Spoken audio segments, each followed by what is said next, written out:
morning. Good morning. How are you? Good, that's good. We've been hearing from people all over the country since last night and this morning.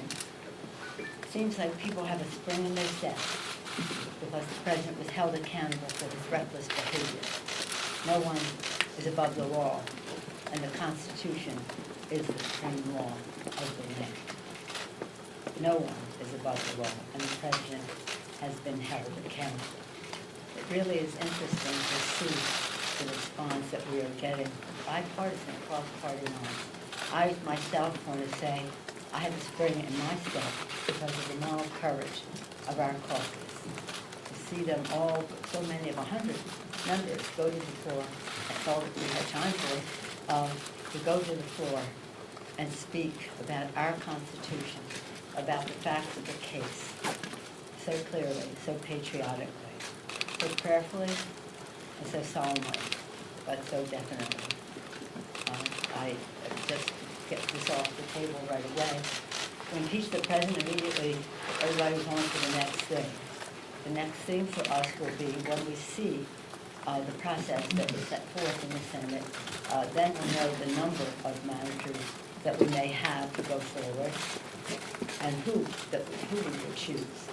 That's what I said last night, that's what I'm saying now. The precedent for this, and I met with my first chair, Mr. Someone, for a press conference after the votes last night, and we discussed the precedent of it all, and that is in the most recent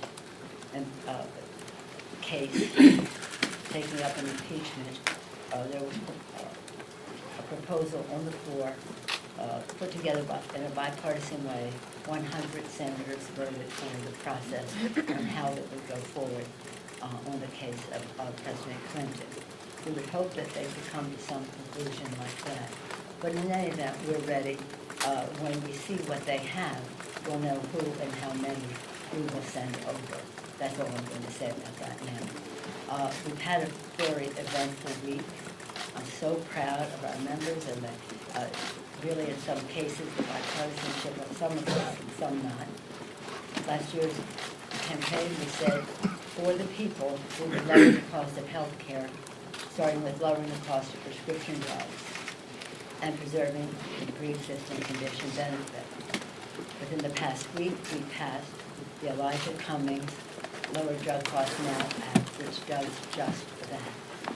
As we passed it last week, we discussed the particulars of it. But with the savings that we gained from that, I think it's important to note that we already said we would be spending the hundreds of billions of dollars in savings on expanding benefits to Medicare, dental, visual, hearing, and the biggest expansion of Medicare since its inception. Next, we did lower an important bipartisan bill, the appropriations bill, to keep government open and to do so early enough so that you knew to make your weekend plans and get started for all the holidays you may be observing. And that was a major accomplishment. We took constant back and forth, but we ended up, as I have always said, as an appropriator myself, when forged in that culture, left to their own devices, the appropriators can get the job done. And I salute Chairwoman Lowy for her work, ranking member as well, and we're very pleased with that legislation. I guess I'll take up cloture or something in the Senate pretty soon, and hopefully it will be ordered straight to the President for a signature. Before I leave the subject of impeachment, let me commend our sixth chairman, Adam Schiff, Jerry Nadler, Chair of Judiciary, so proud of him, Maxine Waters, Financial Services, Richie Neal, Ways and Means Committee, Elliot Engel, Foreign Affairs Committee, and also a very important committee, chaired now by Carolyn Maloney, the Government Reform Committee. I said last night, and I say today, while he isn't with us today physically here, Elijah Cummings is with us in spirit. The foundation he helped lay for justice is with us. And he said, when we're dancing with the angels, what we know about what we did to keep the Constitution intact, when he said that, it was very prescient. Little did we know that by the time we passed the impeachment resolution, well, the articles of impeachment, that he would be dancing with it. Right now, as we speak, we're debating on the floor the U.S.-Mexico-Canada trade agreement. I hear my colleagues on the floor last night saying, well, if we are doing this, we could do Mexico. Well, we are doing Mexico. And the discussion that took some time to convince the administration and the other countries was that we weren't going forward until we had the strongest possible enforcement of the trade agreement as also manifested in the legislation that we'll have on the floor today, implementing legislation. As you've heard me say over and over again, this is about enforcement, the overarching issue. If you can enforce it, it doesn't matter what you put forth. One of the concerns that we had, one were workers' rights, the other pharmaceuticals, and the other the environment. And we made giant progress from, first of all, over the existing NAFTA for sure. But apart from that, big distance between what the administration was proposing to begin with in all of those areas and to where we ended up now going forward. I'm very pleased to have the statement today that went out from the AFL-CIO, from Richard Trumka. I said, we are proud. He said, there is no denying that the trade rules in America will now be fair. Working people have created a new standard for future trade negotiations. I think it's a template for future trade agreements. Some of my members think, let's not give it that much. Look, we'll see how it goes in the implementation. That means everything. And after that, today, we will do SALT, and that is going to be SALT, the state and local taxes. The Republicans put on to punish blue states largely. It is paid for, this legislation, to repeal the SALT tax, and it will be paid for by increasing the rate on the wealthiest individuals in the country. When the president first proposed his tax scam, they were saying, we're never going to lower the individual rate, and then they did. And now we will raise it again to repeal the SALT. So we're very proud of what we have done. As you know, the Republicans keep saying, well, we should be working. No, we've sent over 400 bills, 275 of them sitting on Mitch McConnell's desk. Well, 400, but 275 of those, at least, are bipartisan. The range of subjects is, well, you've heard me say it, but it bears repeating, I think. That includes all of our top 10 pieces of legislation, bipartisan background checks, expanding background checks. People have to have a background check unless they buy it at a gun show, online, or in some kind of straw transaction. So this is not creating background checks. It is expanding them, and as well as the South Carolina, one is H.R. 8, the other 1112. 295 days ago, we sent those bills to Mitch McConnell, the Grim Reaper. Of news for him. He may think they're dead or rival there, but they're alive and well in the general public. And every day that he does not take up that legislation, because he knows it will pass. He fears that it will pass, or else he'd take it up. Every day that he does not pass it, 100 people die. Not all of them would, by gun violence, not all of them would be saved by the legislation, but some.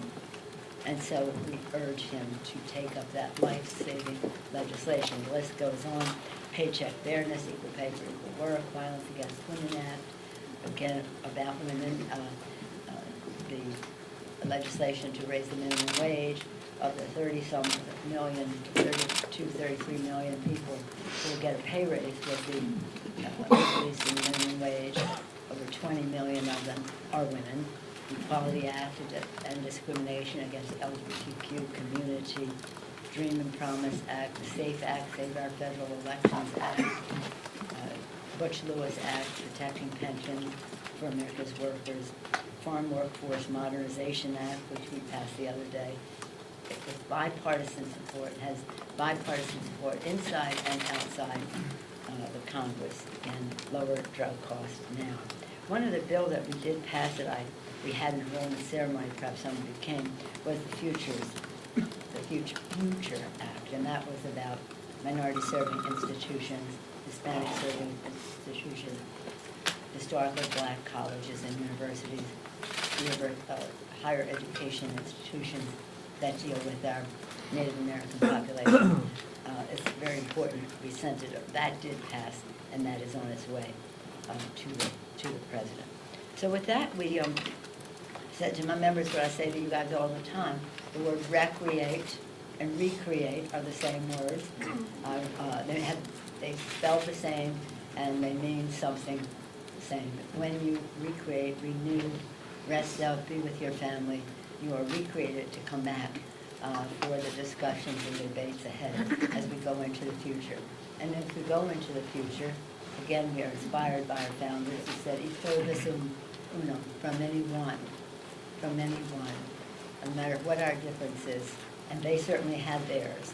We always have to remember that we are one country. I have my speaker's pin on today, but many times I have a flag pin which said, "One country, one destiny."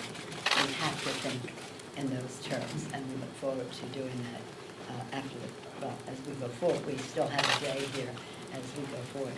So I wish you happy holidays, and whatever you are celebrating. In our house, we celebrate them all. Christmas, Hanukkah, Kwanzaa, New Year's, whatever else. But I hope you have it. Now I'll have time for a few questions. Do you run the risk as some Republicans have said of looking like you're playing games with impeachment if you hold on to these articles for too long? I said what I was going to say, Nancy. When we bring the bill, which is, just so you know, there's a bill waiting order by the Rules Committee that we can call up at any time in order to send it over to the Senate and to have a provisions made pay for the impeachment. And then the next step, whatever you want to call it, the trial. That is where you put the managers. I'm not prepared to put the managers in that bill yet because we don't know the arena that we are in. Frankly, I don't care what the Republicans say. I've said this is it. Last time you suggested we need to see a fair process in the Senate. Well, we'd like to see a fair process, but we'll see what they have, and we'll be ready for whatever it is. Is that the requirement, or we need to see a fair process before? We would hope there would be a fair process, just as we hope that they would honor the Constitution. By the way, I saw some, I didn't see it, but I heard some of what Mitch McConnell said today, and it reminded me that our founders, when they wrote the Constitution, they suspected that there could be a rogue president. I don't think they suspected that we could have a rogue president and a rogue leader in the Senate at the same time. Yes. Speaker, to that end, you have talked and criticized Senator McConnell today. Any other questions on any of, anybody will tell me, unexpected trade agreement? Anybody care about that? Jobs for American people, progress and addressing globalism and the issues. Anybody want to talk about the SALT tax that we're passing today, important issues that relate to the economic vitality of our communities? Any other questions? Because I'm not going to answer any more questions. Here's one. Clearly, you understand, when we see what their process is, we will know who and how many we want to send over. But this question Not deals with until then. legislation I'm in not the going to go Senate. there. Yes, sir. On USMCA, one expects the president will campaign how he got rid of the worst trade deal in history and made a better deal. Is that something you want to take credit for, or will you let him do Of course we'll that? take credit for it, because what he proposed did not fill the bill with what he just described. But there are those, and some of you have cared about substance, have in the past asked about whether we would pass that because it would have what we call collateral benefit to the president. I don't care about that. But we had an opportunity to do something very important for the American people, for America's workers, and we could not let him stand in the way of that because he would go out and take credit. So this isn't about him. It's about American workers. It's about being good neighbors in our hemisphere.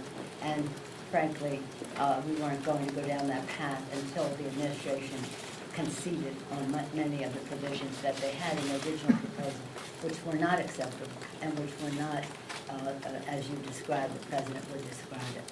Yes, Madam sir. Speaker, have you had any conversations with Congressman Van Drew about maybe caucusing No. within the new year? Zero. Do you have any advice for the No, congressman? I know, nothing.